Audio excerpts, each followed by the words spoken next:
Hi friends, welcome to my channel. ఈరోజు మనం ప్రేమ పొదరిల్లు రెండవ భాగం గురించి తెలుసుకుందాం.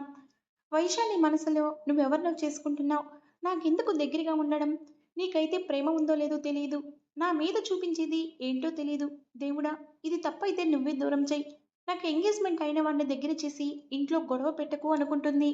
నేహాల్ ప్రవర్తన ఇలాగే అర్థమయ్యి కానట్టుగా వైషుని ఇలాగే కొన్నాళ్ళు కన్ఫ్యూజన్లో పడేస్తే వైషుకి నేహాల్ గురించి ఏం పాలుపోక ఆఖరికి మాట్లాడడం మానేయాలని నిర్ణయించుకుంది. మరి నిహాల్ అది జరగనిస్తాడో లేదో చూడాలి. ఇదిలా ఉండగా ఒకరోజు రుక్మిణి మాటలకి నిద్ర చెడి విసుగ్గా కళ్ళు తెరిచి మెల్లగా మాట్లాడమని విసుక్కొని మళ్ళీ ముసుగు పెట్టింది. నిద్ర మత్తులో రుక్మిణి మాటలు సగం సగం వినపడ్డాయి. సంతోషమండి, తప్పకుండా అడుగుదాం, అదెందుకు కాదంటుంది. కానీ మైండ్ని నిద్ర డామినేట్ చేయడం వల్ల నిద్రలోకి జారుకుంది. స్నానం చేసి టిఫిన్ కోసం దిగి డైనింగ్ టేబుల్ దగ్గర కూర్చొని టిఫిన్ పెట్టుకుని తింటూ టీవీ చూస్తుంది వైశాలి. మీరు అడగండి అంటుంది రుక్మిణి. చిన్నపిల్ల కదే, అప్పుడే ఎందుకని తండ్రి గోపాల్ నసుకుతుంటే డాడీ ఏంటి విషయం అంటుంది తింటూ. ఏం లేదమ్మా, టిఫిన్ బాగుందా అంటాడు గోపాల్. తింటున్నదల్లా తండ్రి వైపు చిత్రంగా చూసి ఆ వెధవతో చేయించావా కప్పతీసి అంటుంది నేహాల్ని ఉద్దేశించి. నా చేతో తినే అదృష్టం కావాలా ఏంటి అంటూ లోపలికి వస్తాడు నిహాల్. అమ్మో, వీడితో మాట్లాడకూడదనుకున్నాను కదా అనుకుని గప్చిప్గా టిఫిన్ తింటుంది. నిహాల్ వచ్చి వైశాలి ఎదురుగా కూర్చోగానే టిఫిన్ ముగించుకుని అక్కడి నుంచి వెళ్ళిపోయింది వైశాలి. నన్ను దూరం పెట్టడం నీ వల్ల కాదు అనుకుంటూ వైశాలిని చూస్తాడు నిహాల్. ఆ రోజు రాత్రి తినేసి పైకి వచ్చి పడుకున్న వైశాలికి గోపాల్ రుక్మిణిల మాటలు వినపడతాయి. మీరు అడగండి అంటే నా వల్ల కాదు అంటూ. అలా అంటే కష్టమండి, రేపు మంచిదట, రేపు పొద్దున్నే వస్తామన్నారు, చెప్పండి అంటూ గోపాల్ని గదిలోకి తోసింది రుక్మిణి. గోపాల్ వచ్చి వైశాలి పక్కన కూర్చోగానే వైశాలి గోపాల్ వైపు తిరిగి ఏంటన్నట్టు చూస్తుంది. విరాజ్ తెలుసు కదా అంటాడు గోపాల్. అంటుంది వైశాలి. అతనికి నువ్వు బాగా నచ్చావట, ఇంట్లో వాళ్ళు అడిగారు, రేపు ఉదయం వస్తున్నారు అంటాడు. వైశాలి తల మీద చెయ్యి వేసి పెళ్లి చూపులు అరేంజ్ చేశారంటావు అంతేనా అంటుంది వైశాలి. గోపాల్ మౌనంగా ఉండడం చూసి అప్పుడే తరిమేద్దాం అనుకుంటున్నావా, అయినా అతను నన్ను ఎన్నిసార్లు చూసేసాడని నేను నచ్చేయడానికి అంటుంది. చూపులు ఒక్కటే కదమ్మా, నీకు ఆ అబ్బాయి నచ్చలేదా, పోనీ ఇంకెవరినైనా నచ్చితే చెప్పు అంటాడు గోపాల్. అయినా నచ్చినవాడు ఎవరో చెప్తే పెళ్లి జరుగుతుందా, జరిగే పెళ్లి ఆగుతుందా అనుకుంటూ అదేం లేదు, అప్పుడే ఎందుకని అంటుంది వైశాలి. అబ్బాయి మంచోడు, ఇన్నాళ్ళు సంబంధాలు వచ్చినా నేను నీ దాకా రానిచ్చేవాడినా, నీ గురించి నాకు తెలుసు కదా, అలాంటిది నేనే అడుగుతున్నా అంటే ఆలోచించని చెప్పి వెళ్ళిపోతాడు. ఇంట్లో వాళ్ళ సంతోషానికి తన ఇష్టాన్ని వదిలేసి పడుకుంది. ఏంటి బ్రో, ఇండియా వెళ్ళావంటే మీ మరదల పెళ్లిలో ఇంకొన్ని ఇండియా పీసెస్ని వల్లో వేస్తావనుకుంటే ఏకంగా పెళ్ళంటున్నావు. స్కైప్లో ఉన్న ఫ్రెండ్ మాటలకి విరాజ్ నవ్వుతూ, వల్లో పడే అమ్మాయిలు వేరు, ఇలాంటి అమ్మాయిలు వేరు, ఇక్కడికి వచ్చాక తెలిసింది నాకు కూడా, అయినా అంత అందాన్ని పొందడానికి ఆ మాత్రం మూడు ముళ్ళు వేయడంలో తప్పులేదులే, పైనుండి కింద వరకు అంగుళం మంగుళం పిచ్చి పిచ్చిగా నచ్చేసిందంటే నమ్ము, నాకు కానీ దొరికితే జాక్పాట్ కొట్టినట్టే, ఈ పిల్ల దక్కితే నా కలెక్షన్లో ది బెస్ట్ అవుతుంది అంటాడు. అంటే కలెక్షన్ క్వీన్ అంటావా అంటూ నవ్వుతాడు విరాజ్ ఫ్రెండ్. అతని నవ్వుతో స్వరం కలుపుతాడు విరాజ్. విరాజ్ కుటుంబం రావడం మాట్లాడుకోవడం అన్నీ అయిపోయేసరికి సాయంత్రం అవుతుంది. విరాజ్ తండ్రి ఇంకా ఇండియా రాలేదు, కానీ కొడుకు ఇష్టాన్ని కాదనడు కనుక ఫ్యామిలీతో మాట్లాడమని తాను వచ్చాక మిగతా విషయాలు మాట్లాడుకుందామని చెప్తాడు. విరాజ్ తండ్రి బిజినెస్ వల్ల ఇంకా ఇండియా రాకపోవడం వల్ల మిగతా వాళ్ళు వచ్చి మాట్లాడుకుని వెళ్తారు. ఇంకా నిహాల్ సమీరా వాళ్ళ పెళ్లి డేట్ ఫిక్స్ అవ్వలేదు కాబట్టి విరాజ్ తండ్రి వచ్చాక ఒకసారి మాట్లాడుకుని అన్నీ త్వరగా కానిస్తే రెండు పెళ్లిళ్ళు ఒకేసారి చెయ్యొచ్చని మాట్లాడుకుంటూ ఉంటారు. నిహాల్ అదే పనిగా వైశాలి వైపు చూస్తాడు. వైశాలి తల వంచుకుని ఉంటుంది. కనీసం విరాజ్ని కూడా చూడకుండా, విరాజ్ మాత్రం ఏదో సాధించబోతున్న విజయ గర్వానికి వైశాలి మీదున్న ఇష్టం తోడయి కళ్ళార్పకుండా చూస్తూనే ఉన్నాడు. అంతా వెళ్ళిపోయాక తన గదిలోకి వెళ్ళి మౌనంగా అద్దంలోకి చూస్తూ నగలు తీస్తున్న వైశాలి దగ్గరికి వస్తాడు నిహాల్. అప్పటికే అతని ప్రవర్తనకి అలవాటు పడిపోయిన వైశాలి మౌనంగా తన పనిలో ఉంటుంది. ఈ పెళ్లి ఇష్టమేనా వైషు అంటాడు నిహాల్ అద్దంలోంచి వైశాలిని చూస్తూ. అంటుంది వైశాలి. తన ఎదురుగా వచ్చి నిలబడి విరాజు మీద ఇష్టం ఎప్పుడు మొదలైంది అంటాడు. ఏం మాట్లాడదు వైశాలి. అడిగింది నిన్నే అంటాడు మళ్ళీ. ఏం మాట్లాడకుండా కూర్చున్న వైశాలిని ఏదో ఒకటి మాట్లాడు అని కాస్త గట్టిగా అంటాడు. ఉఫ్, నీకేం కావాలి, ఎందుకు ఇలా టార్చర్ చేస్తున్నావు నన్ను అంటుంది వైశాలి కళ్ళు తుడుచుకుంటూ. ఓ, నీకు నేను టార్చర్ అయిపోయానా, ఇదెప్పటి నుంచి అంటాడు నిహాల్. అసలు నీకేం కావాలి అంటుంది వైశాలి. నీకు తెలీదా అంటాడు నిహాల్. నాకు తెలియదు. నీ గురించి అంతా తెలుసనుకున్నాను. కానీ నాకేం తెలీదు ఏది అని ఒత్తి పలుకుతూ అంటుంది. హ్మ్. నీ కళ్ళల్లో ఇష్టం నాకు తెలుస్తుంది. కానీ నాకేం కావాలో నీకు తెలియట్లేదు అంటాడు. నా ఇష్టంతో నీకు పనేంటి? నీ లైఫ్ వేరు, నీ లవ్ వేరు, అన్నీ వేరు. నా సంగతి నీకనవసరం అంటుంది వైశాలి. కూర్చుని ఉన్న వైశాలిని లేపి దగ్గరికి లాక్కొని నీకెన్నిసార్లు చెప్పాలి? ఇలా వేరు చేసి మాట్లాడవద్దని. నాకు నచ్చదు. అర్థమైందా? అంటాడు కోపంగా. నేనేంటి వేరు చేసేది? నువ్వే ఎప్పుడో వేరైపోయావు. మన దారులు వేరు చేశావు. అన్నీ నువ్వు వేరు చేసి ఇప్పుడు నన్ను ఎందుకు అనడం అంటూ అతన్ని వదిలించుకుంటుంది. నిహాల్ ఏం మాట్లాడకుండా చూస్తాడు. నీ జీవితం సమీరకు మాత్రమే సొంతం. మనకు పెళ్లికి ముందున్న చనువు పెళ్లి తర్వాత ఉండదు. ఉండాలని కూడా నువ్వు అనుకోవద్దు అంటుంది వైశాలి. వెంటనే తన దగ్గరికి వచ్చి ఇది కేవలం చనువులా మాత్రమే కనిపిస్తుందా నీకు అని అడుగుతాడు నిహాల్. మరి చనువు కాక ఇంకేంటి? మన మధ్యలో ఇంకేముంది? ఒక బావ మరదల మధ్యలో ఉండే స్నేహం చనువు తప్ప అంటుండగా వైశాలి కన్నీరు చెంపని తాకాయి. వైశాలి బుగ్గ మీద చెయ్యి పెట్టి ఇంకేం లేదని చెప్పడానికి కన్నీళ్ళెందుకు వస్తున్నాయి అంటాడు నిహాల్. నేను చెప్పలేదు, అడిగాను. చెప్పాల్సింది నువ్వు. ప్రతిదీ నీకు నచ్చట్లేదు. ఎలా ఉంటావో ఏమంటావో అర్థం కావట్లేదు.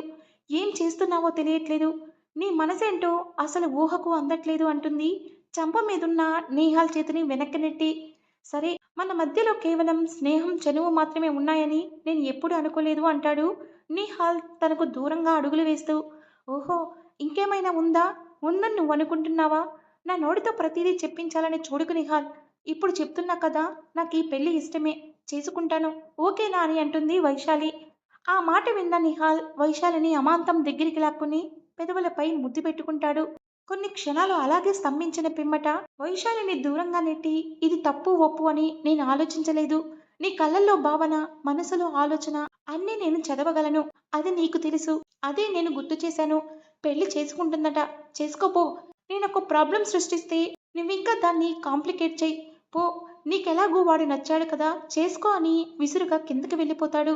జరిగింది నిజమేనా అన్నట్లుగా విస్తుపోయి అలాగే నిలబడి నిహాల్ వెళ్తున్న వైపే చూస్తుంది వైశాలి. నిహాల్ బయటికి వెళ్ళగానే వైషు నించున్న చోటే కింద కూర్చుని ముఖాన్ని రెండు చేతుల మధ్యలో పెట్టుకోగా వెచ్చని కన్నీరు చెంపలపై నుంచి జారాయి. ఏం చేయాలో అర్థం కావట్లేదు వైశాలికి. ఎందుకిలా జరగాలి? ఇటు ప్రేమించిన వాడు ఊహించని విధంగా దగ్గరవుతున్నాడు. ఇంకోవైపు పరిచయమే లేనివాడు ప్రేమ చూపిస్తున్నాడు. బావ ప్రేమ కోసమే కదా ఇన్నాళ్ళు వెంపర్లాడింది. కానీ ఇప్పుడు వాడి ప్రేమ ఈ విధంగా ఎందుకు దొరకాలి? జీవితం ఎవరికో ఇచ్చి ఈ రకమైన ప్రేమ మాత్రమే నాకు పంచేలా అయితే నాకసలు బావ అక్కర్లేదు అంటూ మోకాలపై తలవాల్చి ఏడుస్తుంది. వైషు గదిలో నుంచి బయటికి వచ్చి మెట్లు దిగుతూ కింద హాల్లో సోఫాలో కూర్చున్న మాధవరావుని చూసి ఏంటి డాడీ ఎప్పుడు వచ్చారు అంటాడు. ఇప్పుడే అంటూ అతని ముఖంలో కోపం కనపడకుండా అక్కడి నుంచి లోపలికి వెళ్ళిపోతాడు. నీహాల్ సోఫాలో కూర్చున్న కాసేపటికి మాధవరావు గొంతు వినపడడంతో ఊరి నుంచి వచ్చిన మావయ్య కోసం కళ్ళు తుడుచుకొని బయటికి వస్తుంది. కింద హాల్లో సోఫాలో ఉన్న నిహాల్ బయటకు వచ్చిన వైశాలిని చూస్తుండగా ఫోన్ మోగడంతో స్క్రీన్ పై కనపడిన నెంబర్ని చూసి కంగారుగా బయటికి వెళ్ళిపోయాడు. నిహాల్ వైపు తదేకంగా చూస్తున్న వైశాలిని చూసి ఏంటమ్మా ముఖం అలా వాడిపోయింది అంటాడు మాధవరావు. మాధవరావుని చూడగానే కిందకు వచ్చి అతన్ని చుట్టుకుని ఎప్పుడొచ్చావు ఊరి నుంచి, అందరూ బాగున్నారా అక్కడ అని అడుగుతుంది. బాగున్నారు తల్లి. నువ్వేంటి అలా అయిపోయావు? సరిగ్గా తినలేదా? ఏం రుక్మిణి, నేను లేని 2 రోజులు సరిగ్గా చూసుకోలేదా అంటాడు. ఏముందన్నయ్య, ఆ మాట వినేలాగా చెప్తావు నువ్వు అంటుంది కాఫీ తెచ్చి మాధవరావుకి అందిస్తూ. నీ పెళ్లి చూపులు కూడా నేను లేని టైంలో జరిగిపోయింది అంటూ అప్పుడే లోపలికి వస్తున్న గోపాల్ని చూసి నవ్వుతూ ఏం బావా, నేను లేని టైం చూసి పెళ్లి చూపులు పెట్టేసుకున్నావు కదా అంటూ నవ్వుతాడు. ఊరుకో బావా, నీకు నచ్చాకనే కదా, నీకు నచ్చకుండా జరిగిపోయినట్టు అంటూ నవ్వుతూ వచ్చి అతని పక్కన కూర్చుంటాడు. మాధవరావు పక్కనే ఉన్న వైశాలి తల మీద చెయ్యి వేసి మంచి సంబంధం రా, ఇంతకీ అబ్బాయి నీకు నచ్చాడా అంటాడు. అప్పుడే ఫోన్ మాట్లాడడం అయిపోయి లోపలికి వస్తున్న నిహాల్ వైశాలి ఏం చెప్తుందా అని గుమ్మంలో నిలబడి చూస్తాడు. అందరి ముఖాల్లో ఉన్న సంతోషం చూసి తన బాధ లోపలే దాచిపెట్టి అంటూ తల ఊపుతుంది. అమ్మయ్య, ఇంకేముంది, వాళ్ళ నాన్నగారు వచ్చాక ఎంగేజ్మెంట్కి ముహూర్తాలు మాట్లాడితే నిహాల్ పెళ్లితోనే ఈ పెళ్లి జరిపించచ్చు అనుకుంటూ మాట్లాడతారు. గుమ్మంలోనే ఆగిపోయిన నిహాల్ని చూసి అక్కడి నుంచి లేచి వెళ్ళిపోతుంది వైశాలి. వైషు, ఎక్కడున్నావు? నీ కోసం విరాజ్ వచ్చాడు. రుక్మిణి ఇల్లంతా తిరుగుతూ వైశాలిని వెతుకుతుంది. పెరట్లో కూర్చున్న వైశాలి దగ్గరికి వచ్చి నీ కోసం విరాజ్ వచ్చాడని చెప్తుండగానే అక్కడికి వచ్చిన విరాజ్ ఇక్కడే మాట్లాడతానులేండి అంటాడు. అక్కడి నుండి వెళ్ళిపోతుంది రుక్మిణి. వైశాలి విరాజ్ వైపు చూడకుండా నేల చూపులు చూస్తుంది. నిన్ననే ఆంటీ వాళ్ళు చెప్పారు. నీకు కూడా ఇష్టమే అని. నిజానికి అసలు నిన్ను కూడా అడగకుండా డైరెక్ట్‌గా పెళ్లి మాట తీసుకురావడం తప్పే. కానీ నువ్వు చూసిన రోజే నాకు నచ్చావు. అదే మాట ఇంట్లో చెప్తే నేను పెళ్లికి ఒప్పుకున్న ఆనందంలో నేరుగా మీ ఇంట్లో అడిగేశారంటాడు విరాజ్. అంటుంది కింద చూస్తూనే. మాట్లాడడానికి ఇబ్బంది పడడం చూసి ఫోన్ తీసి కాల్ చేస్తాడు. వైశాలి ఫోన్ రింగ్ అవ్వగానే అది నా నెంబర్. అప్పుడప్పుడు మాట్లాడుకోవచ్చు అని అంటాడు. ఈ పెళ్లికి నువ్వు ఒప్పుకోవడం పెద్ద విశేషం. నాకు నువ్వు చాలా నచ్చావు. నిజంగా చూసిన రోజే నేనైతే పడిపోయా. విరాజ్ మాట్లాడుతూ ఉండగా పక్కనే పైన కిటికీలో నుంచి చూస్తున్నాడు నిహాల్. గుండె మండిపోతున్నట్లు ఉంది అతనికి. తప్పు చేస్తున్నావు వైషు. ఇప్పుడు నాదే ఒక సమస్య అనుకుంటే నువ్వు అదే సమస్యలో మునక వెయ్యాలని చూస్తున్నావు అనుకుంటూ కిటికీలో నుంచి కిందకి చూస్తాడు. విరాజ్ వెళ్ళిపోయాక తన గదిలోకి వెళ్ళి కూర్చుని ఆలోచిస్తుంది. నేను చేసేది కరెక్టేనా? మనసు చంపుకుని పెద్దవాళ్ళ ఆనందం కోసం బ్రతకాలా ఇక? అంతకన్నా ఏం చేయగలను? కోరుకున్నది దక్కనప్పుడు కనీసం పెద్దవాళ్ళ ఆనందమైనా వాళ్ళకు ఇవ్వాలి కదా! నిజంగానే విరాజ్‌కి కూడా నేనంటే అంత ఇష్టమా అని ఆలోచిస్తుండగానే తలుపు చప్పుడుకి గుమ్మం వైపు చూస్తుంది. లోపలికి వస్తున్న నిహాల్ తను కూర్చున్న మంచం దగ్గరికి అక్కడున్న స్టూల్ లాక్కని కూర్చుని కంగారు పడకు. నేను నిన్నేం చేయడానికి రాలేదు. నీకిష్టమని చెప్పాక, పెళ్ళికి ఒప్పుకున్నాక నిన్ను ముట్టుకునే అధికారం నాకెక్కడిది? అప్పుడు నేను ఎంగేజ్‌మెంట్ చేసుకొని సగం దూరం రానిస్తే, నువ్వు ఎంగేజ్‌మెంట్‌కి ఒప్పుకొని మొత్తానికి దూరం అయ్యావు కదా అంటాడు తన కళ్ళల్లోకి చూస్తూ. ఏం మాటలు రాక కళ్ళల్లో నీళ్లు మాత్రమే వస్తున్నాయి వైశాలికి. తన రెండు చేతులతో వైశాలి రెండు బుగ్గల మీద జారుతున్న కన్నీటిని తుడుస్తూ, నేనింకా ఏం అడగను, ఏం మాట్లాడను. నువ్వు మనస్ఫూర్తిగా అంగీకరించి చేసుకుంటున్నావా? ఆ ఒక్క మాట చెప్పు చాలు, వెళ్ళిపోతాను అంటాడు. వైశాలికి మాటే రావట్లేదు. నీకు దూరమైపోతాను అన్నట్లుగా ఉన్న నిహాల్ మాటలు తనని ఇంకా బాధ పెడుతున్నాయి. చెప్పు వైషు అంటూ కదిపిన నిహాల్ ముఖంలోకి చూసి, నువ్వేమనుకుని అడుగుతున్నావు? నీ మాటలకి చేతలకి పొంతన ఉండదు. కనీసం విరాజ్ దగ్గర అదైనా ఉంది. అది చాలు కదా అంటుంది. నిహాల్ ఏం మాట్లాడకుండా వైశాలి చేతులు పట్టుకొని అలాగే తన వల్లో పడుకుంటాడు. కాసేపు ఇద్దరి మధ్యలో మౌనం. చేతులు విడిపించుకునే ప్రయత్నం కూడా చేయలేదు. ఒళ్ళో పడుకున్న నిహాల్ని చూస్తూ బొమ్మలా అలానే కూర్చుంది. కాసేపటికి తన చేతులు చెమ్మగిల్లడం చూసి నిహాల్ తల పైకి ఎత్తుతుంది. ఎర్రని కళ్ళతో తన కళ్ళల్లోకి చూస్తున్న నిహాల్ ముఖాన్ని తన అరచేతుల్లోకి తీసుకుంటుంది. మాట్లాడడానికి తనకు మాటలే రావడం లేదు. ఓదార్చాలంటే అతని బాధ దేనికోసం అన్నది అంతు చిక్కట్లేదు. అలానే చూస్తుంది. వైషు అంటూ భారంగా వచ్చింది అతని గొంతు. అతని పిలుపులకి పలుకులాగా ఆమె కంట్లో నీటి చుక్కలు అతని బుగ్గపై వాలాయి. ఐ లవ్ యూ అంటాడు. ఈ మాట కోసం ఆమె ఎంతకాలం ఎదురు చూసిందో తనకే తెలియదు. కానీ ఇలాంటి పరిస్థితుల్లో వినాల్సి వస్తుందని మాత్రం ఊహించలేదు. ఏడ్చి ఎర్రగా కందిపోయిన ఆమె ముఖాన్ని రెండు చేతులతో పట్టుకుని చూస్తూ, ఇది నేను ఇప్పుడు చెప్పడం కరెక్ట్ కాదని నాకు కూడా తెలుసు. కానీ ఇప్పుడు చెప్పకపోతే ఇంకెప్పటికీ చెప్పలేను. నేను నీతో ప్రవర్తించే తీరు, చూపించే హక్కు, తీసుకునే శ్రద్ధకి వెనక ఉన్న కారణం నీకే తెలియాలి. అందుకే ఇప్పుడైనా చెప్పాను. నేనిప్పుడు ఉన్న పరిస్థితుల్లో ఇంతకన్నా ఏం చెప్పలేను అంటూ లేవబోతున్న నిహాల్ని వాటేసుకుని ఏడుస్తూ, ఎందుకు చెప్పావు నిహాల్? నా మనశ్శాంతిని శాశ్వతంగా దూరం చేయాలని చెప్పావా? నన్ను ప్రేమిస్తే సమీర మీద ఉన్నది ఏంటి అని అంటుంది.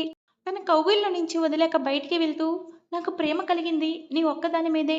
నా ప్రేమ పొందిన అమ్మాయికి ఎప్పటికైనా విషయం తెలియాలన్న స్వార్థంతో చెప్పేశాను. నువ్వు తర్వాత నాకు అందనంత దూరం వెళ్ళిపోతావు కనుక ఇక ఈ పెళ్లి అవసరం.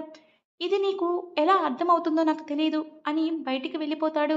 అక్కడి నుంచి బయటికి వచ్చిన నిహాల్ నేరుగా అతని గదిలోకి వెళ్ళి తలుపేసుకుని కూర్చున్నాడు. ఏం చెప్పమంటావు వైషు? సమస్య పెద్దది చేస్తున్నానో, తీరుస్తున్నానో నాకే తెలియడం లేదు. మన ప్రేమ కాపాడుకోవాలో, మన కుటుంబాల సంతోషాన్ని కాపాడాలో, లేక అమ్మ ప్రాణాలు కాపాడాలో తెలియట్లేదు అంటూ కిటికీలో నుంచి వైశాలి గది వైపు చూస్తాడు. వైశాలి పెళ్లికి ఒప్పుకున్నందుకు ఫ్రెండ్స్‌కి పార్టీ ఇస్తాడు విరాజ్. అందరూ ఫుల్‌గా తాగి ఇష్టం వచ్చినట్లు గంతులు వేసి ఆఖరికి అక్కడే సోఫాలో కూర్చొని పాతకని పెట్టుకుంటారు. వైశాలి సూపర్ ఫిగర్ రా! నిజంగానే విరాజ్ గడి కలెక్షన్‌లో బెస్ట్ రే! నీ తర్వాత ఫస్ట్ నాకే కావాలిరా! నేనైతే ఆ పిల్లని చూడగానే మనసు పారేసుకున్నా అంటాడు వాళ్ళలో ఒకడు. అంతే విరాజ్ కొట్టిన దెబ్బకి సోఫాలో నుంచి మూలక పడతాడు. వాడు చొక్కా పట్టుకుని ఇంతవరకు తిరిగిన అమ్మాయిలు వేరు, వైషు వేరు. అది నాది. నాది మాత్రమే. దాన్ని మాత్రం అడగొద్దు, ఆశించొద్దు. ఇన్నాళ్ళు తిరిగిన అమ్మాయిలను అవసరంగా మాత్రమే చూసే తప్ప ఇలా చూడలేదు. నా హక్కు నిర్ణయించుకున్న దాని మీద ఎవడి కన్నైనా పడితే వాడు బతకడు అంటూ విసిరి కొడతాడు. ఆవేశంగా సోఫాలోకి వచ్చి కూర్చొని డ్రగ్స్ తీసుకుంటూ ఫోన్లో వైశాలి ఫోటో చూస్తూ ముద్దు పెట్టుకుంటాడు. అతని చుట్టూ ఉన్న అందరూ అతని ప్రవర్తనకి భయంగా చూస్తారు. డైలీ డోస్ మేడపైకి తెచ్చుకున్న మాధవరావు గోపాల్ మాట్లాడుకుంటూ ఉంటారు. అబ్బాయి బాగున్నాడు బావా, మన అమ్మాయిని బాగా చూసుకుంటాడు అంటున్నాడు గోపాల్. మాధవరావు మౌనంగా ఆలోచిస్తున్నాడు. ఏమైంది బావా అలా ఉన్నావు అని అడుగుతాడు గోపాల్. మనం అనుకున్నట్లు ఇద్దరికి ముడి వేసుంటే ఎంచక్క పిల్లలు మన కళ్ళ ముందే తిరిగేవారు. చిన్నప్పటి నుంచి ఇష్టంగా పెరిగిన వైశ్యుని కాకుండా ఈ ప్రేమలేంటో పెళ్ళేమిటో అంటాడు. దానికి గోపాల్ నవ్వుతూ, మనం అనుకుంటే సరిపోదు కదా బావా, వాళ్ళకుండాలి. నాకు మాత్రం కూతురిని మీ ఇంటికి పంపి కళ్ళ ముందు చూసుకోవడం కన్నా కావాల్సింది ఏముందనుకున్నావు అని అంటాడు. "ఉమ్, వైషు కోడలుగా వస్తే ఎంత బాగుండేది" అంటూ నీహాల్ గుర్తొచ్చి అతని ముఖంలోకి కోపం వచ్చింది. పోనీలే బావా, వాళ్ళు కోరుకున్న వాళ్ళతో సంతోషంగా ఉంటే మనకంతకంటే ఏం కావాలి అంటాడు గోపాల్. తర్వాత కిందకి రాగానే మాధవరావు నేరుగా నీహాల్ గదిలోకి వస్తాడు. కిటికీలో నుంచి బయటకు చూస్తున్న నిహాల్ భుజం మీద చెయ్యి వేయగానే ఇంకా పడుకోలేదు డాడీ అంటాడు. నేను అడగాల్సిన మాట నువ్వు అంటున్నావా అంటాడు మాధవరావు. నిద్ర పట్టట్లేదు డాడీ అంటాడు నిహాల్. మాధవరావు అలా వెనక్కి 2 అడుగులు వేసి మంచం మీద కూర్చొని, నేను నిన్ను తండ్రి కన్నా ఫ్రెండ్ లాగే పెంచాను. నీకేం కావాలో, నువ్వేం చేయాలో, నువ్వు అనుకున్నవి అడిగినవి నువ్వు నా దగ్గర అడగడానికి ముందే తీసుకొచ్చి నీ ముందుంచేవాడిని. నీ కళ్ళల్లో ఆనందం చూసి నీకేం కావాలో నీకన్నా ముందు తెలుసుకుంటున్నందుకు, నేను అర్థం చేసుకున్నందుకు చాలా గర్వపడేవాడిని. నీ గురించి అన్ని అర్థం చేసుకున్నాననే అనుకున్నాను. ఒక్క పెళ్లి విషయం తప్ప అంటాడు. ఇప్పుడేమైందని డాడీ అంటాడు నిహాల్. మాధవరావు పక్కనే వచ్చి కూర్చుంటూ, నువ్వు సమైరాని ప్రేమించేవా అని అడుగుతాడు మాధవరావు. నిహాల్ నవ్వుతూ, అదేం ప్రశ్న డాడీ, ప్రేమించాను కనుకే కదా ఇంట్లో అందరినీ ఒప్పించి పెళ్లి చేసుకుంటున్నాను అంటాడు నిహాల్. అందరినీ ఒప్పించావు సరే, మరి నిన్ను నువ్వు ఒప్పించుకున్నావా అని అడిగాడు మాధవరావు. నేహాల్ మొహం చిట్లించి అనుమానంగా చూస్తూ, ఏం మాట్లాడుతున్నారు అంటాడు. ఏం లేదు, నీకు ఇష్టమే కదా అంటాడు మాధవరావు. అదే కదా చెప్పేది అంటాడు. నేహాల్ లేచి 4 అడుగులు ముందుకు వేసి కిటికీ దగ్గర నించున్న నేహాల్ దగ్గరికి వెళ్ళి ఎదురుగా ఉన్న కిటికీలో నుంచి కనిపిస్తున్న వైశాలిని చూస్తూ, ఆ అమ్మాయిని చూస్తూ కూడా నీకిదే మాట చెప్పాలని ఉందా అంటాడు. డాడీ చెప్పాను కదా, నేను వేరే అమ్మాయిని ప్రేమించాను కనుక మీరనుకున్నట్టు వైశ్యని చేసుకోలేను. మనసులో వేరే అమ్మాయిని పెట్టుకుని నీ మాటకి కట్టుబడి వైశ్యని చేసుకుంటే తను నాతో సంతోషంగా ఎలా ఉంటుంది అంటాడు నేహాల్. ఓ, నీకు వైశాలిని చేసుకోవాలని లేదంటావా అంటాడు మాధవరావు. ఎన్నిసార్లు చెప్పాలి, తన మీద నాకు ఉద్దేశం లేదని అంటూ బయటికి చూస్తాడు నిహాల్. ఏం లేకుండానే తన మీద భర్తకుండే హక్కు చూపిస్తున్నావా, ఏం లేకుండానే తనని ప్రేమిస్తున్నానని చెప్పేవా ఈరోజు అని అడిగాడు మాధవరావు. మాధవరావు మాటలకి ఆశ్చర్యపోయి అతని వైపు చూస్తాడు నిహాల్. నాకంతా తెలుసు, పిల్లల మనసు తెలుసుకోలేని తండ్రినని ఎలా అనుకున్నావురా నన్ను? వైషుని ప్రేమిస్తే సమైరాని ఎందుకు పెళ్లి చేసుకోవాలనుకుంటున్నావు అని అడుగుతాడు మాధవరావు. డాడీ మీకేం తెలీదు, నేను సమైరాని ప్రేమించా, తనని పెళ్లి చేసుకుంటా, చేసుకోవాలి కూడా అంటాడు. ఇంతలో ఏదో అడగపోయిన మాధవరావు దగ్గరికి వచ్చి, మీరింకేం అడగకండి, ఈ పెళ్లి జరుగుతుంది, జరగాలి అని చెప్పి అక్కడి నుండి బయటికి వెళ్ళిపోతాడు నిహాల్. కొడుకు మాటలకి ఆశ్చర్యంతో మాట రాక చూడడం మాధవరావు వంతైంది. అలాగేనండి, సంతోషం. అన్నయ్య గారిని అడిగామని చెప్పండి. మంచిది, ఉంటాను. ఆనందంగా ఫోన్ పెట్టేసిన రుక్మిణి అప్పటికే విషయం చెప్పడానికి వైషు గదికి వెళ్ళిన గోపాల్ వెనకే తాను కూడా వెళ్తుంది. వైషు, విరాజు వాళ్ళ నాన్నగారు పొద్దున్నే వచ్చారట. మాటలన్నీ అయిపోయాయి, రేపు మన ఇంటికి వస్తారు. అటు నుంచి అటే మన ఇలవేల్పుని దర్శించుకుని నిశ్చితార్థానికి ముహూర్తాలు పెట్టుకుందాం. సంతోషంగా చెప్తున్న గోపాల్ ముఖాన్ని చూస్తూ తన కళ్ళల్లో నీటిని కంటిలోనే బంధించి చిరునవ్వుని పులిమి సరే డాడీ అంటుంది. ఇంతలో రుక్మిణి కూడా అక్కడికి రావడంతో విరాజ్ ఇలా ఉంటాడు, అలా ఉంటాడు, ఇంత బాగా చూసుకుంటాడు అని గునగన ప్రశంసా కార్యక్రమం జరిగింది. వాళ్ళ మాటలు పూర్తయి బయటికి వెళ్ళాక కిటికీ దగ్గరకొచ్చి నిహాల్ గదివైపు చూసింది. లైట్ వేసి ఉంది కానీ మనిషి కనపడలేదు. కళ్ళు మూసుకుని ఉసూరుమంటూ వచ్చి మంచం మీద కూర్చుంది. అప్పుడే గదిలోకి వచ్చిన నిహాల్ అలవాటుగా కిటికీలో నుంచి చూసి లైట్ ఆర్పేసి ఉండడంతో అప్పుడే పడుకుండిపోయిందా అంటూ వచ్చి మంచం మీద వాలాడు. ఇంతలో సమైరా నుంచి మెసేజ్ రావడంతో యాంత్రికంగానే ఓపెన్ చేసి పిచ్చాపాటి రిప్లై ఇస్తున్నాడు. ఎంతకీ తన మెసేజెస్ ఆగకపోవడంతో నిద్రొస్తుందని మెసేజ్ పెట్టి ఫోన్ పక్కన పడేసి కళ్ళు మూసుకుని ఆలోచనలో పడ్డాడు.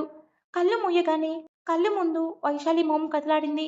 మూసి ఉన్న నిహాల్ కంటి నుండి కన్నీటిని బయటికి తరిమేస్తుంది. చీకట్లో అతని కన్నీటిని తుడిచే అదే టైంలో తల్లి పద్మావతి గదిలోకి వచ్చింది. తల్లి వచ్చి నిహాల్ మంచం మీద కూర్చోగానే లేచి తన తలని పద్మావతి ఒళ్ళో పెట్టుకుని పడుకున్నాడు. ఏరా నాన్న, ఇంకా పడుకోలేదా అంటూ ప్రేమగా నిహాల్ తల నిమరసాగింది. నిద్ర పట్టట్లేదు. ఇంతకీ నువ్వు పడుకోలేదేమని అడిగాడు నిహాల్. ఊరికే పడుకుందామని వెళ్తూ ఇలా లోపలికి వచ్చాను. నువ్వింకా పడుకోలేదుగా? కాసేపు ఆగి వెళ్ళి పడుకుంటా అంటుంది పద్మావతి. టాబ్లెట్ వేసుకున్నావా అని అడిగాడు నిహాల్. వేసుకున్నాన్రా. నీకేమైంది? మాట ఏదో తేడా వస్తుంది అని అడిగింది పద్మావతి. తల్లి మనసు కదా! పిల్లల మాట మాత్రం చాలు కలత తెలుసుకోవడానికి. అదేం లేదమ్మా. నువ్వు తొందరగా పడుకో. ఎక్కువసేపు మేలుకొని ఉండకు అంటాడు. నువ్వు నిద్రపోయాక నేను వెళ్ళిపోతాను. సరేనా అంటుంది పద్మావతి. కాసేపు అలాగే మౌనంగా కళ్ళు మూసుకుని ఉన్న నిహాల్ని ఒళ్ళో పడుకోబెట్టుకుని కాసేపటికి నిద్రపోయాడు కదా అని అతని తల కింద దిండు పెట్టి బయటికి వెళ్ళిపోయింది పద్మావతి. పద్మావతి వెళ్ళగానే కళ్ళు తెరిచి ఆలోచిస్తూ ఇక ఇది ఆలోచించే విషయం కూడా కాదులే అని నిట్టూర్చి కష్టం మీద నిద్రపోయాడు. విరాజ్ తండ్రి రావడం, ఎంగేజ్మెంట్ జరగడం అన్నీ చకచకా జరిగిపోయాయి. ఇదిలా ఉండగా మంచి రోజు చూసుకుని విరాజ్ అలానే సమీర ఇద్దరి ఫ్యామిలీస్ కలిసి వైషు నిహాల్ ఇంటికి వస్తారు. అంతా కలిసి కూర్చొని ఇద్దరి పెళ్లిళ్ళకి ఒకే ముహూర్తం పెట్టుకుందామని మాట్లాడుకుంటూ ఉంటారు. మొఖంలో ఏ ఎక్స్ప్రెషన్స్ లేకుండా నేల చూపులు చూస్తున్న వైశాలిని దగ్గరికి పిలిచి పక్కనే కూర్చోపెట్టుకుని అమ్మాయి లక్షణంగా ఉంది. మా విరాజ్ అదృష్టవంతుడే అంటూ ఆమె తలపై చేయి వేసి నా దగ్గర భయపడాల్సిన అవసరం కూడా లేదమ్మా. నేను మామయ్య అన్నట్లు భయం బెరుకుగా కాకుండా మీ ఇంట్లో ఎలా ఉంటావో అక్కడ అలాగే ఉండొచ్చు. కాదు కూడదని మా వాడు ఏమైనా అంటే నాకొక్క ఫోన్ చేసావంటే వాడి తోలు తీయిస్తా అంటున్నాడు వీరాజ్ తండ్రి దేవేందర్. కష్టంగా వచ్చి రాని నవ్వు బలవంతంగా నవ్వుతూ తల వంచుకొని కూర్చుంది వైశాలి. ఇంకేముందన్నయ్య గారు, ఆయన కూడా వచ్చేసారు కనుక ముహూర్తాలని మాట్లాడుకుందామంటుంది వీరాజ్ తల్లి విశాలాక్షి. ఓ, అలాగే తప్పకుండా అని అందరూ కలిసి తమ ఇలవేలుపుని కొలిచిన పిమ్మట పెళ్లికి ముహూర్తం పెట్టుకుంటున్నారు. అంతా మాట్లాడుతుండగా విరాజ్ తండ్రికి ఫోన్ వచ్చి బయటికి వచ్చి మాట్లాడుతూ అక్కడే నిలబడి చూస్తున్న నిహాల్ని చూసి అవతల ఫోన్లో ఉన్న వారికి తర్వాత చేస్తానని చెప్పి అతని వైపుగా అడుగులు వేస్తాడు. నిహాల్ ముఖంలో బాధ ప్లేస్లో మెల్లగా కోపం వచ్చి చేరుతుంది. దేవేందర్ నిహాల్ భుజం మీద చెయ్యి వేసి మీ బావ మరదళ్ళ పెళ్లిళ్ళ మాటలే లోపల జరుగుతున్నాయి. నువ్వు ఇక్కడే ఉన్నావేంటి? లోపలికి వచ్చి నీకు మీ మరదలకి వీలైనంత తొందరగా పెళ్లిళ్ళు జరిగిపోవాలని కోరుకోవాలి కదా. పద అంటూ నిహాల్ని కదుపుతాడు. దేవేందర్ వైపు ద్వేషం నిండిన చూపులు గుచ్చుతూ అడుగైన కదలలేదు నిహాల్. ఏంటి అలా చూస్తున్నావు? కొన్ని కొన్ని రాసిపెట్టి ఉన్నట్టే జరుగుతాయి. మనం ఎంత కోపం చూపించినా ఉపయోగం ఉండదు. అర్థమైందా? ఇది ఇలా జరగాలని నిర్ణయించబడింది.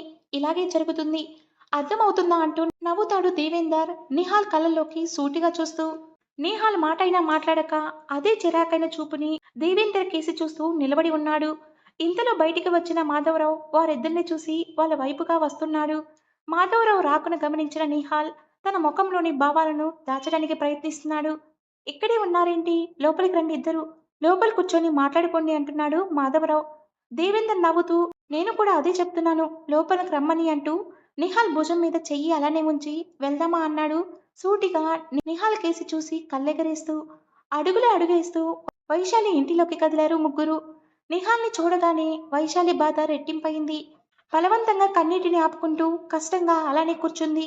కాసేపటికి ఇక బయలుదేరుతామని విరాజ్ సమీరాల కుటుంబం బయటికి కదిలింది. ఇదంతా జరగాల్సిందేనా? ఇప్పటికైనా మించిపోయింది లేదు. ఒక్క మాట, ఒకే ఒక్క మాట చెప్తే సంతోషంగా పెళ్లిళ్ళు ఆపేసి రెండు కుటుంబాలు కలిసి వైషుతో పెళ్లి చేస్తారు. ఇదంతా అవసరమా? నేనింత బాధపడుతూ వైషుని ఇంత క్షోభ పెడుతూ అని ఆలోచిస్తూ తన గది బయట బాల్కనీలో ఏడ్చి ఏడ్చి అలుపొచ్చి కూర్చున్న వైషుని చూస్తున్నాడు నిహాల్. అంతలో అటుగా వచ్చిన పద్మావతి ఏంటి నానా ఒక్కడివే కూర్చొని ఏం ఆలోచిస్తున్నావు అంటూ వచ్చింది. తన తల్లి భుజాలపై చేయి వేసి ఏం లేదని నవ్వుతూ మనసులో ఇది జరగాలి, జరగాల్సింది, స్వారీ వైషు అనుకుంటాడు. పెళ్లి డేట్ దగ్గర పడుతుంది. అందరికీ శుభలేఖలు పనిచేశారు. పెళ్లి పనులు మొదలైపోయాయి. ఇదిలా ఉండగా ఒకరోజు తిన్న తర్వాత యథావిధిగా గదిలోకి వచ్చిన నిహాల్ కిటికీలోని దృశ్యం చూసి కంగారుగా ఇంటిలోకి వెళ్తాడు. మంచం మీద కూర్చొని వెక్కి వెక్కి ఏడుస్తూ పైకి అరవడానికి మాటైనా రాకుండా గుండెలు విసిలేలా రోధిస్తున్న వైశాలి గదిలోకి వచ్చి తలుపు గొల్లెం పెట్టి తన్ని పట్టుకుని ఎందుకిలా పిచ్చిదానిలా ఏడుస్తున్నావు, ప్లీజ్ ఆపు అంటూ హత్తుకున్నాడు నిహాల్. వైశాలికి వెక్కిలలో మాట రావడం కూడా కష్టంగా ఉంది. అక్కడే ఉన్న వాటర్ బాటిల్ ఇస్తూ ఇదిగో కొన్ని వాటర్ తాగు, ప్లీజ్ అలా ఏడవకే, మనసు ఏదోలా ఉంది, మా అమ్మ కదూ, ఏడవకే అంటూ గుండెకి హత్తుకుని ఓదార్చడానికి ప్రయత్నిస్తున్నాడు. కానీ అతని వల్ల కూడా అవ్వట్లేదు. వైశాలి అలా ఏడుస్తుంటే తెలియకుండానే అతని కంట్లో కూడా నీళ్లు తిరిగాయి. అతని గుండెల్లో బాధ కూడా కన్నీటి రూపంలో జారుతున్నాయి. ఆమె ఎంతకీ ఏడుపు ఆపక నిహాల్ని పట్టుకుని విలవిలలాడింది. ఒకరి బాధ మరొకరికి తెలుసు. కానీ తమ పరిస్థితి తమకు అర్థం కాక ఓదార్చుకోలేక కాసేపు అలాగే ఒకళ్ళ కౌగిలిలో మరొకరు సంతాన పొందడానికి ప్రయత్నిస్తున్నారు. ఆ సమయంలో అక్కడ ఎవరు ఉన్నా వారిద్దరి నోటి వెంట ఈ పెళ్లిలో ఆపేయమని వచ్చేదేమో. అలా ఎంతసేపు గడిచిందో ఎవరికీ తెలియదు. కాసేపటికి నిహాల్ ఫోన్ రింగ్ అవ్వటంతో ఎవరా అని చూసి స్క్రీన్ పై కనపడ్డ నెంబర్ చూడగానే అతని కళ్ళల్లో మళ్ళీ క్రోధం నిండింది. ఆమె కౌగిలి వీడి బాల్కనీలోకి వచ్చి మాట్లాడుతాడు. ఏంటి, ఇచ్చిన మాట మరిచావా? ఆ ఇంటికి వెళ్ళావని కఠినంగా అడిగిందా గొంతు. నేను మాటిచ్చింది ఈ ఇంటికి రానని కాదు కదా అన్నాడు నిహాల్ కోపంగా. కానీ నువ్విప్పుడు ఉన్నది ఎక్కడ? మాట తప్పే పనులు చేస్తే ఏమవుతుందో నీకు తెలుసు కదా? అంతే కఠినంగా బెదిరించింది ఆ గొంతు. నాతో ఒప్పందం కుదుర్చుకున్నావు, కానీ బెదిరింపుల దాకా వెళితే నేనేం చేస్తానో నీకు తెలుసు అన్నాడు నిహాల్. పెద్దగా నవ్వింది ఆ గొంతు. మీ కుటుంబాల సంతోషాలు, మీ అమ్మ ప్రాణం అన్నీ నా చేతుల్లో ఉన్నాయని మర్చిపోయావా? నీ ముద్దుల మరదలని ముట్టుకునే మునుపు ఇవన్నీ కూడా కాస్త గుర్తు తెచ్చుకో. ఆలోచించు. మీ అమ్మ ప్రాణాలు పోతే మీ నాన్న బ్రతుకుతాడా? మీ అమ్మ చావుకు కారణం మీ నాన్నే అని తెలిస్తే వైశాలి కుటుంబం మిమ్మల్ని దగ్గరికైనా రానిస్తుందా? మీ మేనమామ మళ్ళీ మీ ముఖాలు చూస్తాడా? మీ అమ్మ లేకుండా హాయిగా బ్రతుకుతావా అని అతని మాటలకు షటప్ అని గట్టిగా అరిచాడు నిహాల్. ఆ అరుపులకి వైశాలి ఉలిక్కిపడి అక్కడికి వచ్చింది. తలుపులన్నీ వేసి ఉండడం వల్ల ఇంట్లో వాళ్ళకి అరుపు వినపడలేదు. వైశాలి రావడం చూసి ఆ కాల్ కట్ చేస్తాడు నిహాల్. ఏమైందని కంగారుగా అడిగినా వైశాలి నుదుటిపైన ముద్దు పెట్టుకుని, పద, నువ్వు ముందు పడుకుంటే నేను ఇక్కడి నుంచి వెళ్తా అంటాడు. లేదు పర్లేదు, నువ్వు వెళ్ళు, నేను పడుకుంటా అంటుంది వైషు. మాట్లాడకుండా రా అంటూ చెయ్యి పట్టుకుని మంచం దగ్గరికి తీసుకెళ్లి అతని ఒళ్ళో ఆమె తల పట్టుకుని పడుకోబెట్టుకుంటాడు. వైషి కళ్ళల్లో మళ్ళీ నీళ్లు చూసి, నా ముఖంలో నవ్వు పూర్తిగా మాయం చేయాలని నువ్వు అనుకుంటే ఇంకా ఏడు వైషు అంటాడు. వైశాలి కళ్ళు తెరుచుకుని, నువ్వు హ్యాపీగా ఉంటావు, ఉండాలి. నువ్వు హ్యాపీగా ఉండాలంటే నేనేమైనా చేస్తా అంటుంది.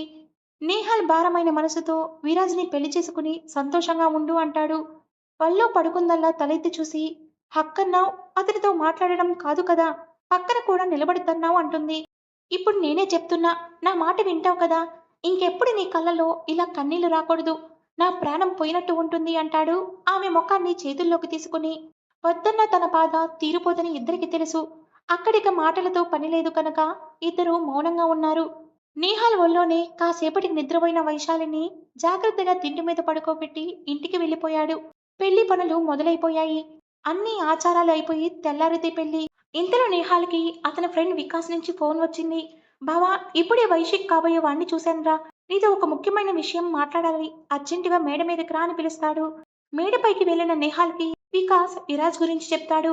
అతనికి ఉన్న అమ్మాయిల పిచ్చి గురించి, అలాగే లేని అలవాటంటూ లేదని అతని ఫోటోలు అవి చూపిస్తాడు. అతను ఇలాగే నా ఫ్రెండ్ ఒక అమ్మాయిని మోసం చేశాడు, కానీ వైషుని పెళ్లి కూడా చేసుకున్నాడంటే వైషు పెద్ద ప్రమాదంలోకి వెళ్ళబోతుంది బావా అంటాడు. నిహాల్కి ఒక్కసారి షాక్ తగిలింది. నేను లేకున్నా కనీసం సంతోషంగా ఉంటే చాలులే అనుకున్నాడు. కానీ పెద్ద ప్రమాదంలోకి వెళ్ళబోతుంటే చూస్తూ ఊరుకోవాలా? అంతకన్నా ఏమైనా చేస్తే ప్రాణాలే పోతాయి. తెల్లారితే పెళ్లి, ఇప్పుడెలా అని ఆలోచనలో పడతాడు. ఇక తర్వాత ఏం జరిగింది ఏంటి అనేది నెక్స్ట్ వీడియోలో చూద్దాం. ఈ వీడియో కనుక మీకు నచ్చినట్లయితే మీ విలువైన అభిప్రాయాన్ని కామెంట్ రూపంలో తెలియచేయండి. ఇలాంటి మరిన్ని వీడియోస్ కోసం నా ఛానల్ని సబ్స్క్రైబ్ చేయండి.